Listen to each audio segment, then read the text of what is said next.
नमस्कार, good morning. चला मी आकड special एक पदार्थ बनवणार आहे. मी हा रेशनचा तांदूळ घेतलाय. 2 वाटी तांदूळ घेतलेला आहे. हे वाटीच्या साह्याने मोजून घेतले. आपल्याला हे 2 वाटी तांदूळ आता हे 3 दिवस भिजवून बाव कसं फुललंय तांदूळ मस्त. आता हे भिजवलेलं एक सुती कापड घ्यायचं आणि त्या कापडावरती सुकायला ठेवायचं. एक फॅन खाली तासभर सुकवलं ना मग ते आपल्याला मिक्सरमध्ये तांदूळ असं छान सुकलेलं आहे आपलं. आता हे तांदूळ आपण मिक्सरला बारीक वाटून घेऊ. मिक्सरच्या भांड्यामध्ये छान वाटून घेऊ. पाहू शकता हे वाटून घेतलंय आपण तांदूळ आणि आता हे बारीक सोजीच्या चाळणीने चाळून घेणार आहे.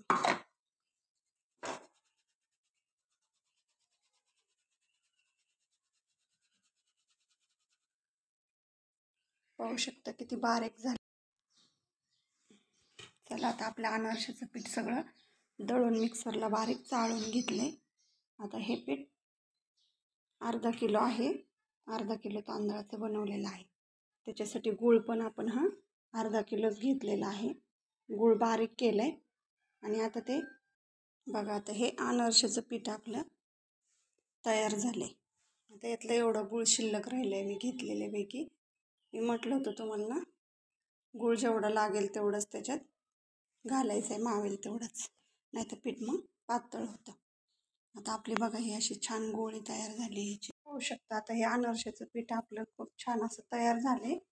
मी 2 तासासाठी ह्याला असंच ठेवून देणार आहे आणि मग तुम्हाला बनवून दाखवते आपले अनारसे कसे होते ते.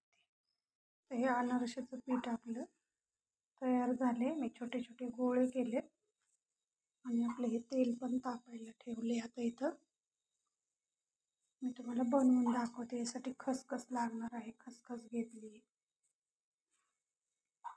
हे तुम्हाला बनवून दाखवते. हे आपलं अनारसाचं पीठ आता तयार झाले. आता छोटे छोटे गोळे करून आपल्याला हे बनवायचे आहेत. तर तेल मी गरम करायला ठेवले आणि आता हे आपल्या यासाठी खसखस लागणार आहे. तर मी अशी खसखस टाकून घेते ह्याच्यावर. पाहू शकता आपले अनारसे तळून आता तयार झालेत. कसे झालेत ते कमेंट करून सांगा मला. तुम्ही पण बनवा.